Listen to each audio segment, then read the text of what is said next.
I've been pondering a quote lately. I cut it out and put it over my desk at work. It's by Antoine de Saint-Exupéry. And it goes, "As for the future, your task is not to foresee it, but to enable it."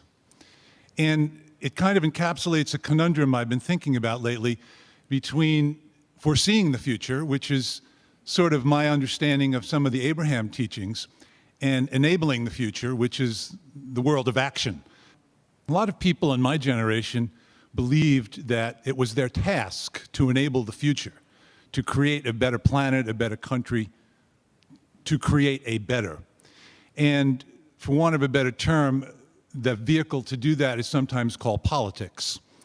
Abraham has said some very damning things about politics over time. Oh, we never damn them. Well, we never damn them.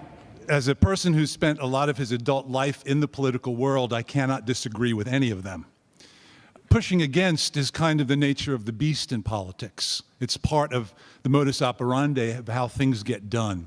Some years ago, and you mentioned this, I ran for public office. I actually ran for Congress from this district. And because I felt it was my task, my desire, my duty to enable the future, to build a better world. Pushing against, Abraham teaches us, is a pretty pointless pursuit. But lately I've been feeling the urge to go back into this hurly-burly world of politics. So my question is, how do I enter this world of pushing against without losing myself?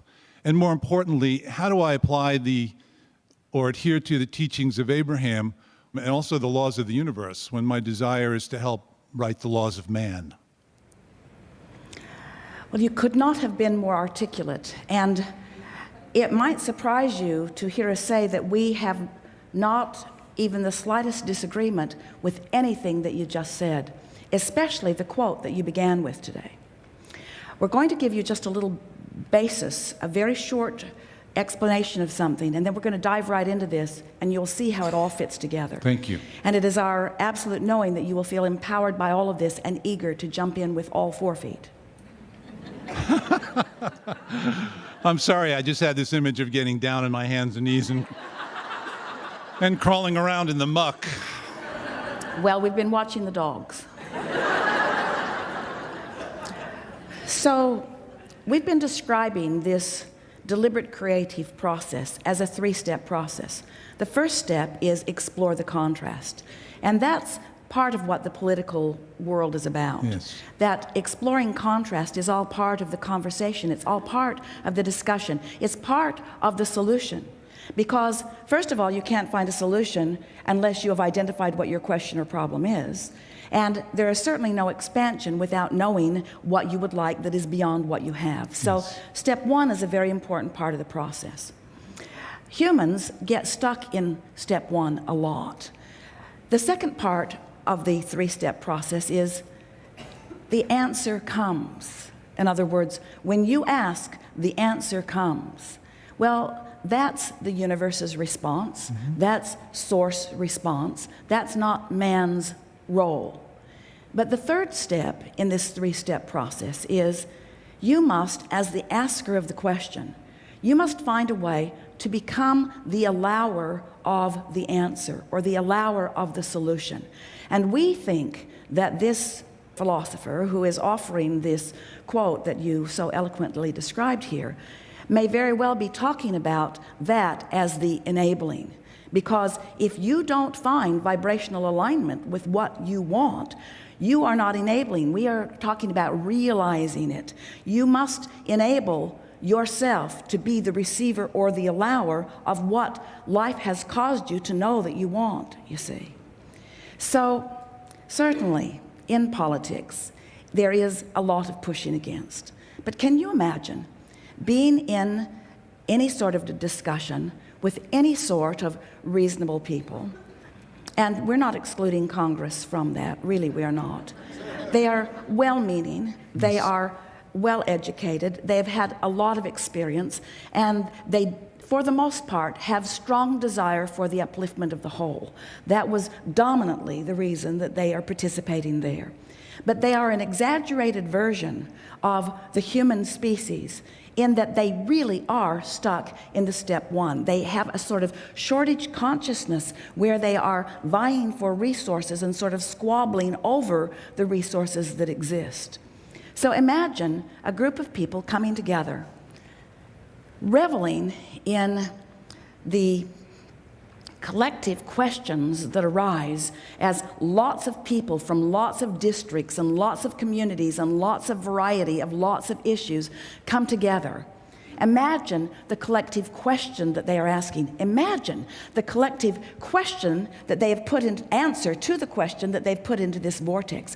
Imagine what the solutions in that vortex must be with that sort of masterminding taking place.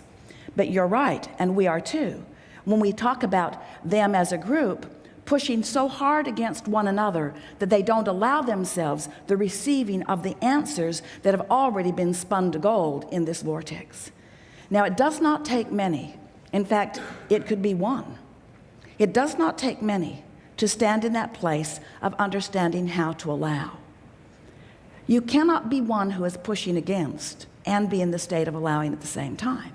So understanding the process and applauding all of them for the positions that they stand in. There is nothing about politics that is outside these teachings. There is nothing about that quote that is outside of it either. And recently, because we have been feeling this question burgeoning within so many, we've begun describing how it happens that things do manifest, that things do come from this vibrational reality that is completely disrespected is too strong of a word by our human friends, but you're not all that excited about the vibrational reality. You want the money where you can spend it, and you want your lovers in your bed. In other words, you want what you want. You want it in tangible form. So we've been describing that the vortex is spinning, and it's a vibrational version, and that unless you stop doing that thing you're doing, we describe the cork being held under the water. You let go of the cork, it'll bob right back to the surface, to the high energy. You hold it under the water, that's more of that pushing against or defending or justifying or blaming, condemning, complaining. All of that holds your cork under the water and makes you oblivious to the answers that really would be available to you in the moment that you would stop doing it. So when you understand that the answers are already there, and not just vague answers, specifically well-formulated answers, solutions, bright lights, pathways that would be lighted up for anyone who has the ability to see them. So all of that is spinning in the vortex, and when anyone meditates for enough time that they are able to train their vibration upward, or finds enough things that they are doing that is training their vibration upward so that it is consistently upward. When you have a consistent vibration that is up there with the vibration of the source within you and with the vibration of the vortex, the content of the vortex just flows easily into your point of attraction. And that point of attraction is what we've been calling the grid. Now, very often, when that vibrational reality flows into your grid where it can be realized, it comes in the form of an idea. It comes in the form of an impulse to act. And this is what this philosopher is talking about. In other words, you must enable the ideas. You must be in the vibrational frequency where you can receive the idea, the impulse to act. We are certainly not teaching inaction, but we are teaching getting into the vortex or becoming a vibrational equivalent to the vortex so that the action is inspired action.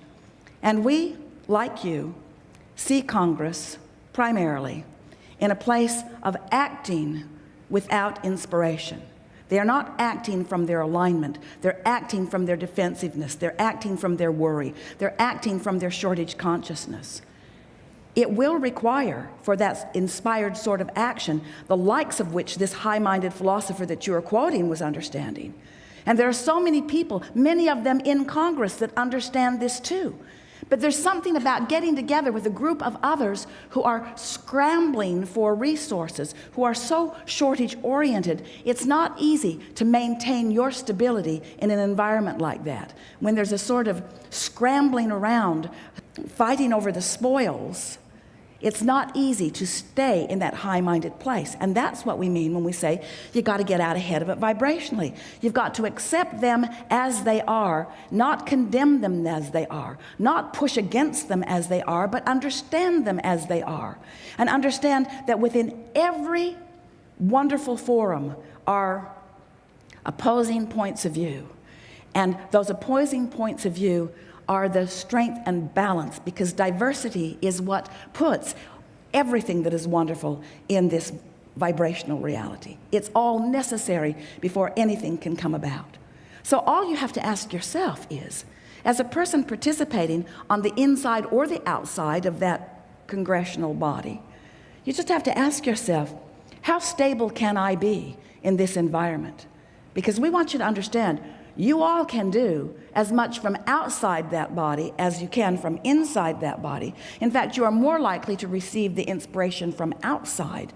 The ideas will flow to you, you see. Actually, it's not such a bad thing that your government is paralyzed. It does less dumb things.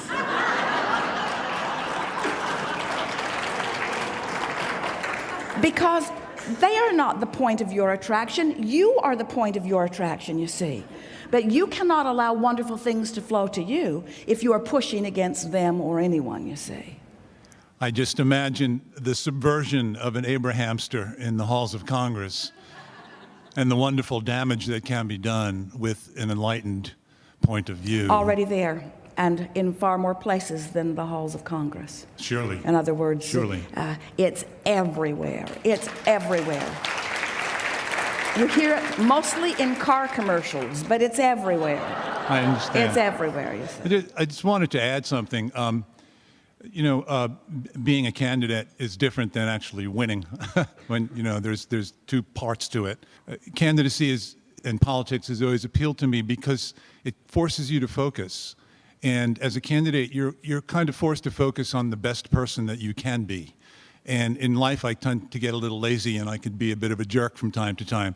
But as a candidate, I'm forced to focus on as good and as focused and as open as I can be. And it's a great training ground for humanity, for the rest of my humanity. We can give you a better one, better training ground. You want to win? I expect to this time. Then rather than focusing on the best that you can be, just be it, and don't worry about it. Okay. But focus upon the best that they can be, the most that they can receive, the best situation for them. Give your undivided attention to the well-being of those you seek to assist. And they will not miss that, you see. Wonderful. As you explain, I've been there before and thought I would never come back, but now I want to come back because you've inspired me more than ever before, because I can feel the power and the clarity and the brilliance of that which is you. And I think it's time for you to have obstacles moved out of your way so that you can shine bright in the way that you've intended to shine bright. And I know that there is a way to carve a path. I also know that in every environment, whether it is your world environment at large, you're saying to those who are listening to you, but even in the political environment, as Congress people are moving around the halls, that there is always a path of least resistance. And that's what really good politicians find.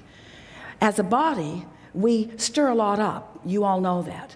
But in stirring it up, we ask the big questions. We ask the important questions. And then it's our job, it's my job, I see it as my job to understand what you want and to understand what is possible and to do my best to carve out the path that will help you get to where you want to be with the least amount of trouble. And I'm really, really, really, really good at that. I was good at it before, but I'm better at it now, you see.